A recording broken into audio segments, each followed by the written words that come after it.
Amis de la masse, bonjour, bienvenue sur la chaîne du Doc et dans cette deuxième partie de vidéo, on va reprendre la suite de vos meilleurs, ou en tout cas plutôt de vos pires conseils santé. Tout ce que vous avez entendu sur la santé, la perte de poids, la nutrition, etc. De plus ridicule, de plus dangereux, de plus, en gros, du grand n'importe quoi. N'oubliez pas, vous pouvez aller voir la première partie de la vidéo juste qui va s'afficher ici. N'oubliez pas non plus les pouces bleus, parce que ça, je pense quand même que c'est un très bon conseil santé, il n'est pas du tout ridicule. L'abonnement à la chaîne pour ne rien rater des prochaines vidéos. Et c'est parti, générique. Don't know what it's like it. I've been on the side too long, don't know my pain's a nightmare. Devil on my back, fuck that and overdose.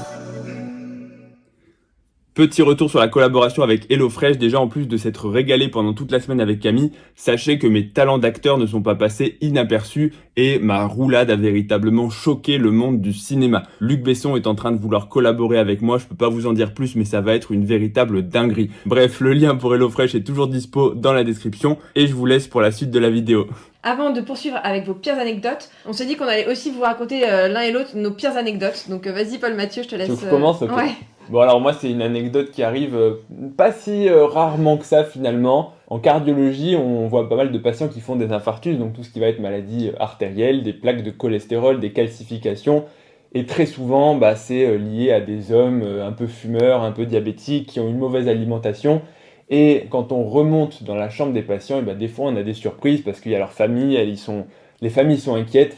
Et je vais dire une fois, mais ça arrive quand même de temps en temps, tu rentres dans la chambre du patient, il vient de faire son infarctus il y a 1 heure, la famille est autour de lui, et qu'est-ce que je vois? Je vois le patient en train de se manger un bon gros kebab avec plein de frites, de la sauce. Alors la version kebab, il y a aussi toutes les variantes avec le McDo, le double Big Mac, et quand tu dis au patient, tu dis mais qu'est-ce que vous faites? Et la famille elle dit ah ouais non mais le pauvre il vient d'arriver à l'hôpital, on lui amène de la nourriture pour lui faire reprendre des forces. Donc en gros le mec il vient de s'exploser les artères et la famille est déjà en train de lui donner des gros kebabs avec des graisses.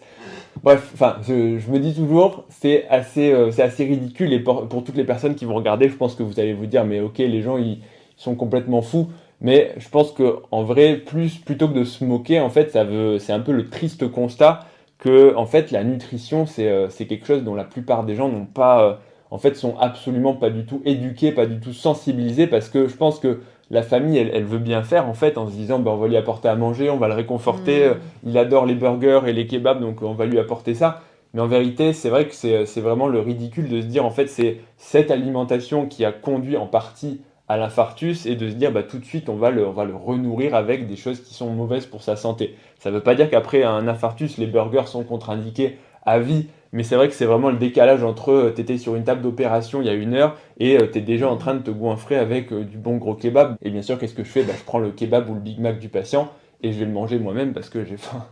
Je dis monsieur c'est pas bon pour vous, je suis désolé je dois le confisquer. Et après on va se le manger avec les infirmiers et les infirmières. Ouais, et toi Camille, ce serait quoi ton... Moi j'avais eu un accident de ski, donc du coup j'avais une fracture au niveau du... Je raconte trop ma vie. C'est pas très grave, je suis sûr qu'ils sont très curieux de savoir ta vie. Ouais, J'avais une fracture des plateaux tibiaux. Voilà, une fracture des épines tibiales et du coup j'ai eu pas mal de soucis à la suite de ça et entre autres j'avais des fois le genou qui se dérobait, notamment quand je montais des escaliers, des escalators etc. et tout et donc forcément je me cassais la gueule et j'ai été voir un chirurgien orthopédiste et je lui raconte ça, il me regarde, il me fait arrêtez juste de prendre les escalators. Ah ouais, le truc en fait Je me suis retrouvée mais tellement con, en gros Ouais, je me rappelle. Ouais, c'est vrai, tu consultes pour un problème où, tu vois, à 25 ans, tu as des douleurs quand tu montes les escaliers, quand tu plies le genou, en fait, avec un mouvement, en gros, de fente. Tu parles sérieusement, tu as une vraie problématique, une vraie souffrance. Et le médecin, le problème, c'est qu'en vrai, il rigolait pas. Enfin, ça aurait pu être il a juste... sorti ça très sérieusement. Ouais, Moi, j'étais là, mais... Parce que là, on se dit, c'est une blague. Après, il a proposé une solution, sauf qu'au final, il a pas proposé de solution. Il a Non, juste il dit, a proposé aucune solution. ouais, vous avez mal, prenez un Doliprane. Ouais, parce que là, on peut se dire, c'est une blague. Après, il reprend le fil de la consultation et il propose une solution. Sauf que là, il a vraiment dit, non, vous avez une fracture. Si ça vous fait mal en montant les escaliers ou les escalators, plusieurs mois après, hein. Ne prenez plus les escalators. En gros, tu peux pas dire ça à quelqu'un de 25 ans sans proposer de solution. C'est pareil, vous n'arrivez pas à plier votre genou. Bon, dites-vous bien qu'il y en a qui ont aucune mobilité de genou. Il y en a qui ont plus de genoux. Il y en a qui sont amputés au niveau de la cuisse. C'est vrai que c'est fou et des fois, tu te rends compte quand même du manque de tact. Parce que faire des petites blagues, pourquoi pas? Moi, ça m'arrive de faire des blagues, mais... Le pire, c'est que c'était pas une blague, c'est le ça. mec, il était hyper sérieux, quoi. C'est que tu peux faire un peu d'humour si ensuite tu proposes une solution pour un peu détendre l'atmosphère, Ouais. mais il faut apporter une solution. Si vraiment tu annonces à quelqu'un quand toi-même tu ne proposes rien, une blague c'est très malvenu. Donc ouais, le fait de dire ouais bah t'as mal quand tu marches, bah ne marche plus, reste dans ton fauteuil, super.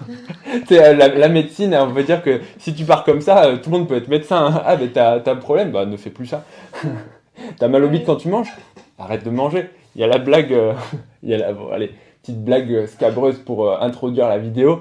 Il y a, je sais plus exactement, c'est un patient qui va voir un médecin et il dit, bah écoutez docteur, moi j'ai des gros problèmes digestifs, je pense que j'ai des troubles de digestion parce que, voilà, quand je mange de la salade, bah, quand je vais aux toilettes, je chie de la salade. Puis quand je mange des carottes, bah le problème c'est qu'ensuite je chie des carottes. Et puis je mange du poulet, je chie du poulet. Et le médecin il lui répond, il lui dit, bah j'ai la solution, manger de la merde. Oh putain. Comme ça. Voilà. Ok. Ah, purée, j'avoue. Voilà la blague. N'oubliez pas le pouce bleu pour cette superbe blague. Ça démarre bien. Allez. La CEP, donc sclérose en plaques, Ouais. est un défaut de perméabilité de l'intestin. Pour guérir, il faut faire un régime et des lavements. Alors, bah non, alors, oh là là, il y a de la confusion. Alors j'espère que le médecin ou la personne ne lui a pas sorti ça. Je sais pas qui a sorti les conseils d'ailleurs. Vous savez qu'on avait posé la question, les conseils que vous avez ou les remarques que vous avez entendues. Alors j'espère que c'est pas un médecin qui a dit ça. Parce que le médecin qui dit que la CEP, donc la sclérose en plaques, c'est un trouble de perméabilité de l'intestin. Voilà, la sclérose en plaques, c'est une maladie neurologique, mais en tout cas, c'est clairement pas un problème digestif. Parce que voilà, si Ouais. vous allez chez votre neurologue et qu'il vous propose un lavement, bon, c'est changer de médecin pour le coup, je pense, parce qu'on n'y est pas encore. À un moment donné, il y a eu beaucoup une mode de tout ce qui était lavement, irrigation du côlon et tout. Et en plus, ça, je crois qu'il faut faire super attention parce que si c'est pas fait dans des endroits appropriés, Tu veux le faire où le lavement? bah, je crois que Ah, ça a été... approprié, tu veux dire. Non, pas dans la zone appropriée. Non, mais qu'il y avait des gens qui se prétendaient pouvoir réaliser des lavements, etc. et tout, et ça faisait plus de dégâts qu'autre chose, parce que soit c'était des jets qui étaient pas sur les bonnes forces, soit les Ouais, conditions d'hygiène oui, n'étaient oui, pas effectivement. les bonnes, et comme c'était un peu à la mode à une période, je crois qu'il y a eu pas mal de... Oui, bah, c'est-à-dire que ça a été, on va dire, popularisé par les médecines alternatives, tout ce qui était lavement pour, ouais, soi-disant, en gros, bah, laver le tube digestif. Donc tu laves le côlon, en gros, tu te mets de l'eau dans le rectum, hein, pour dire ça comme ça, avec une poire à lavement, et tu remontes plus ou moins haut. Et le fait de laver justement le côlon et les intestins, ça permettrait de laver et d'enlever certaines bactéries, ça permettrait d'avoir certains bienfaits, selon, et je dis bien selon, certaines médecines alternatives, parce qu'il y a toutes les histoires de putréfaction intestinale, etc., comme quoi on aurait des résidus d'aliments, des résidus de ceci et bien dans le côlon, et donc le fait de les enlever, ça permettrait de faire tout un tas de choses, mais c'est, à ma connaissance, pas du tout prouvé scientifiquement. Alors, on va rester un peu dans la même thématique du lavement, mais là, on va être plus orienté Covid. Un des abonnés dit que on lui a dit que mettre du gel hydroalcoolique dans le nez protégeait du Covid. Bah, Ça doit piquer. Hein. j'essaie de réfléchir parce que le gel hydroalcoolique, théoriquement, effectivement, c'est un désinfectant. Donc, c'est vrai que si tu as de l'alcool dans le nez en permanence, bah, ça permet de détruire les bactéries et surtout les virus comme le Covid. C'est la même façon que de tous ceux qui ont bu beaucoup d'alcool pour essayer de désinfecter les voies aériennes supérieures. Hein, le fait de, voilà, son petit whisky après chaque contact avec des personnes. En soirée, c'est pour ça, en fait, tu vas voir des gens, tu mets pas de masque, mais si tu te désinfectes en permanence à l'alcool, tu diminues ton risque de Covid. Alors, ceci n'est pas un conseil médical et ce n'est pas prouvé scientifiquement. Mais oui, l'alcool, si on s'en mettait en permanence, la seule chose, c'est quand même que c'est une muqueuse, et le fait de se mettre de l'alcool dans les muqueuses, vous pouvez le faire, mais je pense qu'après le premier pchit de gel hydroalcoolique, vous allez sévèrement douiller, et vous préférez peut-être avoir le Covid. Il y a quelqu'un qui raconte qu'il a dû se faire contrôler un kyste au testicule, et le doc a sorti le flash de son téléphone et il l'a collé dessus. Alors, vas-y, toi, t'en penses quoi? J'en pense que si le médecin en question fait ça avec chaque patient, j'ai pas du tout envie de lui emprunter son téléphone pour passer un coup de fil. Non, mais tu sais... Y a pas beaucoup de moyens dans les hôpitaux, donc je me dis, ça m'étonnerait pas qu'il ait fini par faire ça s'il voit pas bien, à la guerre comme à la Mais guerre. attends, il voit pas bien, tu penses qu'il regarde ça pour regarder le testicule? Non, c'était un contrôle, c'était pour voir si le kyste était toujours sérieux. Ok, alors... J'avoue, en vrai, ça a dû être trop gênant pour la personne à qui ça arrive. Est-ce que tu dis, il est vraiment en train d'examiner ou est-ce qu'il est en train de faire une photo pour mettre ça sur un site Non, alors je vais vous donner un conseil qui peut vous donner des idées de déco à Noël. En fait, ça s'appelle la transillumination du testicule. Le testicule et les bourses, en fait, c'est rempli de liquide et dedans, il y a les testicules. Donc la bourse, en fait, c'est le sac. Et dedans, il y a les testicules qui flottent dans de l'eau. et c'est transparent. Sauf que quand il y a de la lumière, en fait, on ne voit pas. Mais si vous appliquez une lampe à travers le testicule, eh bien, vous allez voir que vous allez le colorer en orange. C'est un peu la peau, comme si tu as une guirlande de Noël avec une boule, voilà. Et vous allez voir le testicule en transparence, et donc ça permet de voir pas mal de choses, notamment les vaisseaux sanguins. Ça permet aussi de voir bien les testicules, et donc vous pouvez voir le contenu et voir pas mal de choses. Donc si ça vous amuse, et je dis pas ça comme conseil médical ou autre, mais vous pouvez vous mettre dans le noir, mettre de la lumière à travers vos testicules, et vous allez voir que ça fait une très bonne déco. Mais alors, tu crois que la personne qui a mis ça dans la Icebox, elle a été voir son médecin à Noël?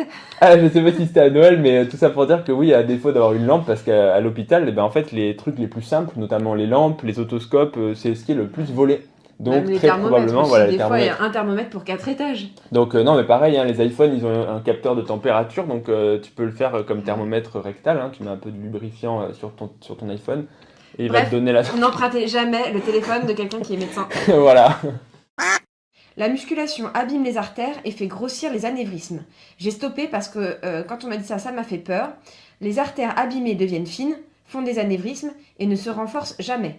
Et en plus, ça provoquerait des varices. C'est une question que je reçois très souvent sur les problématiques artérielles des vaisseaux sanguins, parce que je fais aussi beaucoup de vidéos là-dessus, hein, sur tous ceux qui ont des problèmes d'AVC, des problèmes de saignement, des problèmes de dissection aortique. Enfin, il y a aussi celui qui s'était fait exploser le foie, là, j'ai plus son nom, Humon Eaton, une vidéo qui d'ailleurs avait été un peu choquante, et j'avais été le premier choqué parce que j'ai jamais pensé qu'on pouvait se faire exploser le foie sur de la presse à cuisse. Un petit placement de vidéo, je vous invite à aller voir la vidéo pour tous ceux qui veulent savoir un peu plus sur cette histoire.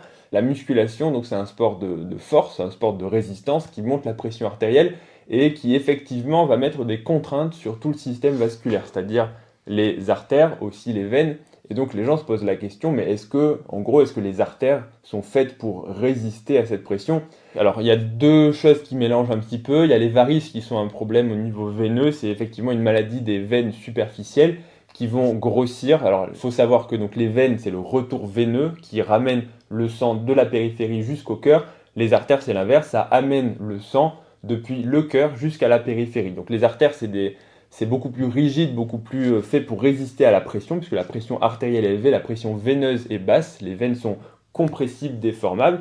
La varice, c'est une maladie donc des veines superficielles qui sont, on va dire, déformables, un petit peu faibles dans leur paroi, et elles vont se dilater. Il y a aussi un défaut de continence des valvules qui vont faire en gros que les veines, il n'y a plus des valves anti-retour, et donc le sang va refluer, va rester en bas et donc dilater les veines. Ça, c'est un problème qui peut être accentué par la musculation et par tous les efforts d'hyperpression, de retour veineux. À chaque fois que vous bloquez, vous faites gonfler vos veines, et donc forcément vous allez accentuer le problème en fait veineux. Le problème des artères, il est un peu différent, mais en gros, oui, il y a de la résistance et il y a du muscle. Donc comme tous les tissus de l'organisme, ça peut s'adapter. Maintenant, il faut quand même se méfier, parce que quand on pousse vraiment des charges très importantes, l'adaptation, elle a toujours ses limites, et il y a notamment des à-coups de pression pour lesquels le système vasculaire n'est pas préparé, ou en tout cas insuffisamment préparé. Et donc c'est toujours un peu la faute à pas de chance, hein, quand on se fait vraiment un gros pic de tension, il y avait une petite lésion au niveau de la paroi vasculaire qui était préexistante, et on finit sur des catastrophes. Donc oui, ça s'adapte dans une certaine mesure, mais pour résumer, pour toutes les personnes qui s'entraîneraient naturellement, le risque il est très faible. Alors, la lithothérapie aide pour la perte de poids. Alors attends, la lithothérapie, c'est quoi? C'est les pierres, hein. Ouais. Et c'est vrai que je crois qu'à un moment donné, ils vendaient même des trucs, tu sais, des systèmes de bagues ou des trucs comme ça. Non, c'était dans des chaussures où ils disaient il y avait une pierre dans ta chaussure et qu'en gros, ça te faisait perdre plus vite du poids. Alors on met des cailloux dans vos chaussures et maintenant allez courir. Ouais, ça doit être ça, c'est clair. Très franchement, non, ça je suis obligé de catégoriser ça dans tout ce qui va être non prouvé par la science. J'ai pas envie de dire que ça marche pas, mais en tout cas, je suis pas certain que ça marche. Cela dit, j'ai quand même une pierre, hein. J'ai quand même une pierre qui est censée... et je pense qu'elle... Voilà, une labradorite. Très précisément. Hein. Et je suis assez intimement persuadé, puisqu'elle m'a été offerte et que c'est ma pierre fétiche, qu'elle me protège. Il peut pas critiquer, c'est moi qui lui offre. Non, et puis elle me protège, j'en suis à peu près convaincu. Donc ne serait-ce que pour ça, j'ai un bon effet placebo, et donc elle me protège. Donc si tu crois que de mettre des pierres dans tes chaussures ou d'avoir une pierre dans ta poche, ça va t'aider à maigrir, en vrai... Sans blaguer, je pense vraiment que ça va t'aider, ne serait-ce que pour le côté psychologique. Donc honnêtement, l'effet placebo, et si vous croyez dans certains trucs, même prenez une gélule de n'importe quoi, toute vide, en gros, un placebo, si vous y croyez, ça va marcher. C'est comme les compléments alimentaires pour perdre du poids. Je pense que si on te donne 3 petits milligrammes de poudre en te disant ça c'est un super brûleur de graisse, avec ça tu vas maigrir, Je pense qu'en vrai, ça va t'aider parce que tu vas dire, mais attends, je prends ça, je peux que maigrir. Mais c'est comme aussi les vitamines, à chaque fois, les vitamines, il y en a 36 000 quand tu vas en pharmacie, et donc forcément les labos ils se battent Ouais. pour te vendre, etc. et tout. Ils te font un packaging hyper flashy pour t'attirer, mais même quand tu prends après les vitamines, c'est toujours des cachetons qui sont jaune fluo, quoi. Tu dis, waouh, si je prends ça, c'est sûr, je vais péter le feu après, quoi. Je vais En pisser vrai, fluo. c'est peut-être ça Et aussi. si avec un truc aussi Mais chimique, Si j'arrive ça pas à t'aide maigrir. psychologiquement, j'ai envie de dire, ouais, effectivement, Ouais, c'est ça. ils ont raison, hein, en fait. Il faut clairement profiter de l'effet placebo, c'est sûr. Quand tu as un coup de soleil, appliquer de la pulpe de tomate, ça estompe les effets. Les effets du coup de soleil? Alors ça, on ne sait pas si c'est prouvé scientifiquement, mais par contre, nous allons le tester le prochain été sur Paul Mathieu. Alors, C'est un bon client, je lui mettrai de la tomate dessus et je vous dirai si ça marche ou pas. donc quand tu reviens de la plage, d'abord tu te fais pisser dessus contre la Avec les piqûre de méduses. méduse, ensuite tu t'enduis de tomates, et après tu vas manger ton petit jus de citron, et tu vas faire ton jogging avec des cailloux, et tu manges de la soupe aux choux. Celle-ci, elle va te plaire aussi, de la sauge dans le vagin, un traitement pour les règles hémorragiques. Alors attends, la sauge c'est quoi? Ah bon, bah ouais, désolée. Non mais explique-moi. C'est une plante en fait. D'accord. Tu du lapin à la sauge ou des trucs comme ça et tout en fait. Ah ok. C'est une plante médicinale D'accord. d'ailleurs aussi. Et C'est différents trucs. ok. Et apparemment, la personne, on lui aurait conseillé de se mettre de la sauge. Alors, en vrai, il peut paraître ridicule parce que c'est vrai que dès qu'on pense à s'insérer des choses dans les orifices, voilà, c'est comme le cunilingus contre l'asiatique. Hein, je fais toujours marrer cette histoire du thérapeute qui avait soigné 150 patientes avec ça. Tout ce qui est insertion, on en a parlé, hein, lavement, c'est vrai que ça prête à sourire. Pourtant, il y a quand même des traitements topiques, donc locaux, qu'on utilise notamment tout ce qui va être stérilé, aux hormones ou au cuivre, donc des molécules qui vont avoir des effets locaux. Après, est-ce que la sauge a un effet anti-hémorragique ou hémostatique, coagulant? Je ne sais pas très bien. J'ai envie de dire que j'ai jamais entendu parler de ça, donc peut-être que c'est une grosse bêtise. Mais en tout cas, le concept d'avoir des traitements locaux, en soi, il n'est pas forcément si idiot que ça. À la différence que les règles, c'est quand même dans l'utérus, et que le vagin, c'est avant l'utérus. Donc en fait, on ne peut rien insérer dans l'utérus. Quand on met un stérilet, on le met dans l'utérus, mais c'est un gynécologue qui va le faire, il va ouvrir le col, il va le rentrer dans l'utérus. Là, avec ton doigt, tu n'arriveras pas à aller dans l'utérus. Voilà. Mettre dans sa poche 3 marrons pour ne plus avoir d'hémorroïdes. C'est la saison avec l'automne, c'est bien. Bon, faut bien les mettre dans sa poche, hein. Faut pas se tromper de poche. Alors, écoute... T'as des marrons chez toi, c'est pour les araignées? Non, c'est pour les hémorroïdes. Et puis 3, pas 4, hein, et c'est précis. Non, ouais, effectivement, pour le coup, je pense qu'il n'y a rien à répondre. Conseil suivant, c'est de beaucoup s'habiller pour beaucoup transpirer et ainsi perdre de la graisse. Ah ouais, le classique des mecs qui se mettent des couvertures de sudation, des kawaii et tout ça, et qui vont faire leur séance de sport, qui transpirent, qui laissent bien sûr le banc trempé de sueur que tu peux même plus t'asseoir, et qui ensuite vont se peser juste après, et tu sens leur regard satisfait parce qu'ils ont perdu 1 ou 2 kilos. Ensuite ils vont boire, et le lendemain je suppose ils disent putain j'ai encore grossi, qu'est-ce que j'ai fait, il faut que j'arrête de manger parce que manifestement dès que je suis allé manger j'ai pris 2 kilos. Donc c'est un peu la double peine, c'est ceux qui pensent qu'ils vont perdre du gras en transpirant, et qui ensuite, dès qu'ils vont remanger et reboire, reprendre 2 kilos, et les mecs qui vont dire ouais moi franchement je mange un repas, je peux prendre 2 kilos en un seul repas. C'est un peu le double combo du mec qui perd beaucoup. Bref, donc non, transpirer ne fait pas perdre de gras, et d'ailleurs, à nouveau, instant autopromo, j'ai fait une vidéo dessus et je vous invite à aller la regarder. Plus grave, entre guillemets, une dermato qui aurait dit « Mettez du fond de teint, ça vous suffit pour vous protéger du soleil ». Alors certes, maintenant il y a des bébés crèmes, des CC crèmes qui sont SPF 25, etc. et tout, qui ont des filtres qui protègent, entre guillemets. Mais si tu prends un fond de teint classique... je sais. Alors j'avoue que le fond de teint ne protège pas, c'est pas une crème solaire. Après, c'est vrai que t'as des filles qui mettent 1 centimètre de make-up, donc peut-être que si vraiment tu mets la dose, le soleil n'arrive même plus à pénétrer, mais non, je conseille peut-être un peu douteux, et étonnant que ça vienne d'une dermato, parce que les dermatos, pour le coup, ils sont quand même ultra précautionneux vis-à-vis du soleil. Après, des conseils bidons, j'ai envie de dire, il y en a toujours eu, il y en aura dans toutes les spécialités, et puis t'as quand même des médecins bizarres. Des cailloux à recharger à la lumière de la lune pour guérir une cystite. Des cailloux à recharger, alors on est mais sur je pense que c'est de la lithothérapie aussi. Ah ouais, mais c'est marrant parce que là on est même plus sur du caillou simple, on est sur un caillou à recharge lunaire. Mais, donc... voilà, c'est pas la recharge, mais ça fait aussi des économies d'électricité, donc ça c'est bien si c'est avec la lune. Moi j'aimerais bien pouvoir recharger mon iPhone en le mettant à la pleine lune. Ou au soleil. Alors là, si t'en as qu'une par tous les 28 jours. Ouais, c'est vrai que ça marchera pas beaucoup. Conseil pour les cystites? Ah, un conseil pour les cystites? Bah, alors, À la le place, con- si t'as pas de cailloux Bon, à les recharger. cystites, donc c'est les infections urinaires simples de la femme, hein. Très souvent, on dit qu'il n'y a quasiment pas de cystite chez l'homme. Donc la cystite, ça donne des brûlures urinaires. Et le conseil naturel pour les cystites, déjà, bon, il faut éviter les facteurs favorisants. Pas de sous-vêtements trop serrés, éviter le latex, éviter la macération, etc. Les jeans aussi trop serrés. Voilà, il faut aller faire pipi après chaque rapport sexuel parce que sinon il y a des bactéries qui peuvent remonter. Et l'autre conseil pour ceux qui ont vraiment des infections urinaires récidivantes, c'est le jus de canneberge, le cranberry. Ouais. Puisque en fait il y a des molécules antibactériennes et puis qui vont être éliminées par les voies urinaires. En gros, vous l'absorbez, ça passe dans votre sang, c'est éliminé par les urines et puis ça va tapisser les voies, enfin pas vésicales, mais toutes les voies urinaires justement de cette molécule antibactérienne. Et tous les petits Escherichia coli, qui sont les vilaines bactéries des infections urinaires, ils vont descendre morts sur le toboggan quand vous allez faire pipi et donc vous allez les éliminer. Je sais pas si ma métaphore était jolie, mais ça marche bien. Ça Voilà. marche, Ça marche ça bien. passe, on valide. Donc achetez et buvez du jus de cranberry. Code DOC10. Voilà, petit placement de produit. Prescription de bière à chaque repas pour qu'un enfant de 5 ans grandisse. Bon, c'est bizarre comme conseil, hein. Je sais pas si t'es allé voir un Dans pédiatre. quelle région il habite? Dans le Nord, c'est normal et c'est à partir de 3 ans. Mettre une aspirine dans l'eau du bain pour soulager les courbatures et les contusions. Alors, c'est une bonne question parce que pareil, hein, on pourrait penser que c'est un conseil à la con, et c'est probablement un conseil à la con, mais en soi, c'est pas si délirant que ça puisque l'aspirine c'est anti-inflammatoire, donc en soi, si vous prenez un aspirine, ça va être anti-inflammatoire et donc ça peut potentiellement diminuer les courbatures, hein, tout ce qui va être anti-inflammatoire, antalgique.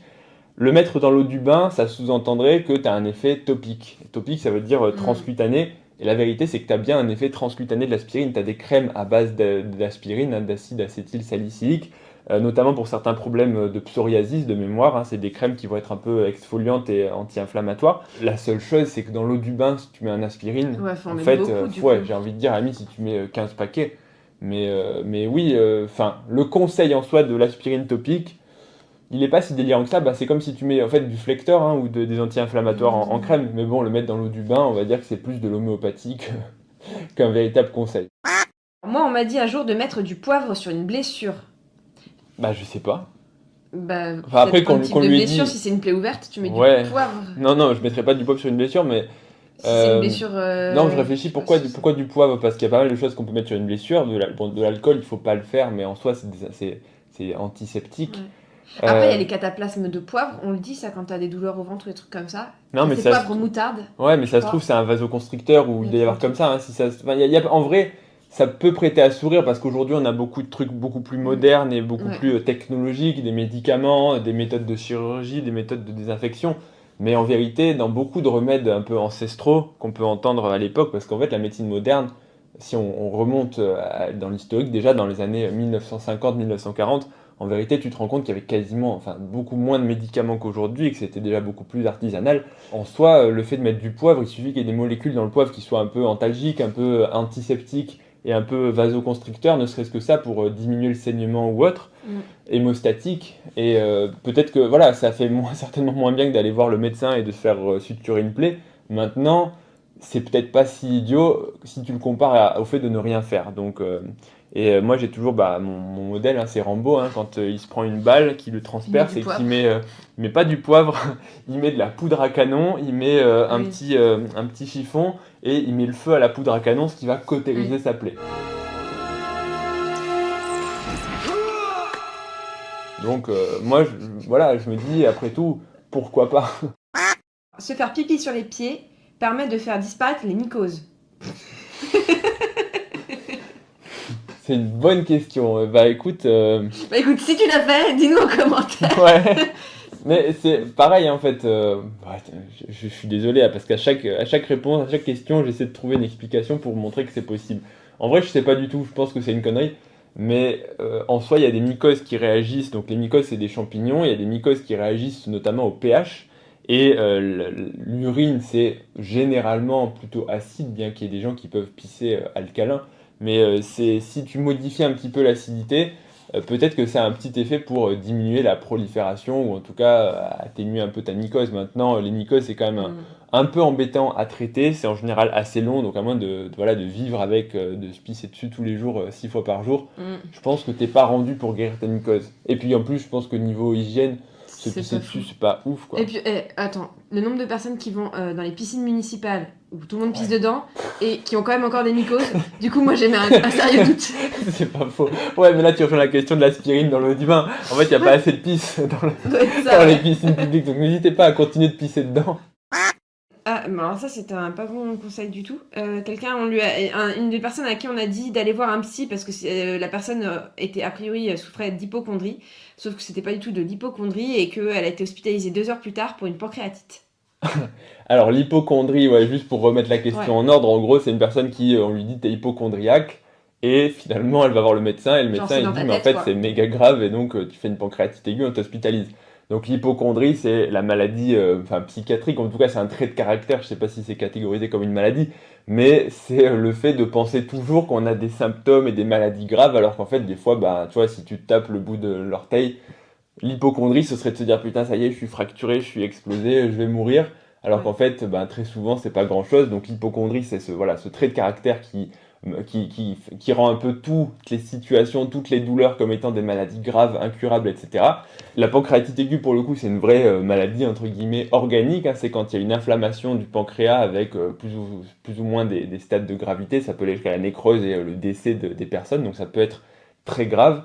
Et effectivement, il est possible que la personne, initialement, ça donne des douleurs au ventre, donc la personne a eu un petit peu mal au ventre. Son hypocondrie, parce qu'en général, l'hypocondrie, on va quand même pas non plus prendre des pincettes avec les gens qui nous regardent. L'hypocondrie, c'est quand même un trait de caractère et on sait qu'il y a des personnes qui se, entre guillemets, plaignent plus que d'autres. Il y a des gens, on les entend jamais se plaindre et donc on sait que le jour où ils disent « là, je suis pas bien », on sait qu'ils disent pas ça de façon... Enfin voilà, ils disent pas ça à la légère alors que d'autres, ils ont toujours des bobos un petit peu partout et donc il est possible qu'une personne avec des traits hypocondriaques, le jour où elle a une vraie maladie, un vrai problème, on dit « ouais, arrête de te plaindre, c'est bon, t'inquiète, t'as un peu mal au ventre ». Allez, prends un Doliprane, ça va passer. Et donc là, elle va voir un médecin, et le médecin, il a dû se dire, attends, il y a quand même des choses qui sont alarmantes, et donc elle a fini hospitalisée pour cette pancréatite aiguë. Donc l'hypocondrie, c'est à la fois un vrai problème pour les personnes, parce qu'en vérité, c'est pas des douleurs inventées, hein, c'est vraiment une construction psychologique qui exacerbe les douleurs. Mais voilà, c'est comme les seuils de douleur, on dit il y a des gens douillés, des gens qui se plaignent tout le temps, des gens qui se plaignent jamais. Mais en vérité, il n'y a pas que du psychologique, on a tous un seuil de douleur différent et c'est quelque chose de, en partie, génétique. Il y a des gens, tu vois, si mes récepteurs à la douleur, ils sont moins importants et que je ressens moins les douleurs, oui, je peux faire genre, ouais, je suis un guerrier, moi je résiste à la douleur, alors qu'en vérité, la douleur, je la ressens tout simplement moins que d'autres personnes qui vont avoir un seuil de douleur différent. Donc voilà, l'hypocondrie, il y a une part psychologique, mais il y a aussi probablement une part aussi de signaux sensitifs et donc c'est très difficile de le gérer parce qu'il y a des gens qui effectivement ont très souvent des symptômes, très souvent pas mal de choses et c'est difficile en tant que médecin, et je dévie un peu de la question, mais de faire la part des choses entre l'organicité et la part psychologique. Est-ce qu'il faut les rassurer? Est-ce qu'il faut investiguer plus en sachant que ça fait déjà beaucoup de fois qu'on investigue et qu'on ne trouve rien? Pas évident comme... Et alors moi je compléterais aussi, ça a été prouvé qu'il y avait aussi une forme de discrimination en fait dans le milieu médical vis-à-vis des femmes, où souvent, malheureusement, souvent on associe leurs problèmes à vous êtes stressé, c'est trop de stress. Ouais, c'est de l'hystérie. Voilà, et c'est vrai que c'est un truc, ça fait, on en parle de plus en plus, mais il y a beaucoup de choses qu'on associe à ça et souvent on leur dit détendez-vous, ça ira mieux, ça va passer. Et en fait, malheureusement, des fois, ça permet pas de... Ouais. Et puis aussi, c'est aussi... des fois, la solution de facilité aussi, quand certaines personnes n'ont pas de réponse, et comme ils n'ont pas de réponse pour la personne, que c'est un peu l'errance médicale, ils préfèrent leur dire, non, c'est le stress. Le stress, il a bon dos, parce qu'il y a une bonne partie des douleurs qui sont liées effectivement au stress, ou qui sont exacerbées par le stress, mais c'est vrai que avant de considérer ou de dire aux gens c'est le stress, je suis toujours assez prudent, et même des fois, je dis aux patients, quand ils ont des douleurs, je leur dis, c'est peut-être du stress, mais je préfère être vraiment prudent en leur disant ça. Déjà, je leur dis, j'aime pas trop donner ce diagnostic de stress, alors qu'on a l'impression qu'il y a certains médecins que je trouve qui sont un peu contents de donner ce diagnostic de stress. Moi, perso, quand je donne un diagnostic c'est du stress, je suis pas content parce que j'ai l'impression que j'ai peut-être raté quelque chose. Et pour revenir sur la discrimination faite aux femmes vis-à-vis des douleurs, c'est vrai, dans le sens où effectivement on a plus tendance à dire que les femmes ont des symptômes atypiques ou autres, et c'est en ce moment en train un peu d'être remis en question, parce que justement beaucoup d'études médicales ont été faites sur les hommes, parce que historiquement les femmes ont été exclues des études médicales, notamment pour des raisons hormonales, des raisons de cycle qui peuvent perturber et biaiser le résultat des études. Donc on s'est dit, qu'est-ce qu'on va faire ? On va exclure les femmes des essais thérapeutiques, et un peu par extension probablement du tableau typique de l'homme. Et la dernière chose, effectivement, c'est qu'on a tendance à considérer que les hommes sont moins douillés que les femmes, ce qui peut être vrai ou pas forcément vrai. Je pense que ça dépend vraiment des situations, mais du coup, effectivement, quand on est une femme et qu'on a un vrai problème, des fois on est un peu pas négligé, mais il faut se méfier. Et donc en ce moment, la médecine essaie vraiment de changer ça, et c'est, je pense, une bonne chose. Dites-nous ce que vous en pensez, tiens, en commentaire, vous. Non, mais c'est vrai, Les ce que vous en femmes. pensez en tant qu'homme ou que femme par rapport justement, si vous sentez qu'il y a une différence au niveau des traitements, ou même ne serait-ce que aussi dans la perception de la douleur, si les hommes ou les femmes, Ouais. s'il y a un des deux sexes, d'après vous, qui s'écoute plus quand il a mal ou quand il est malade. C'est une vraie question. Hein. Ouais. On est arrivé à la fin donc de toutes vos remarques. Franchement, c'était sympa comme tout. On a pris pas mal de plaisir à les faire et on espère que vous en avez pris aussi. Et vous étiez quand même assez chaud sur le sujet, au final. Ouais, il y a eu pas mal de questions, du coup, des réponses, de remarques. Voilà, vous aurez compris ce qu'on veut dire. Allez, il est temps de clôturer la vidéo, on parle depuis trop longtemps. N'oubliez pas, avant de partir, un petit pouce bleu, un gros pouce bleu même, un abonnement à la chaîne pour ne rien rater des prochaines vidéos. Retrouvez-moi sur Instagram, ledoc.pn, pour des vidéos d'1 minute sur le sport et la santé. Retrouvez-moi aussi sur TikTok. Et je vous dis, éventuellement avec Camille, à bientôt sur la chaîne du doc pour la prochaine vidéo. Bisous à tous. À bientôt. Don't know what's like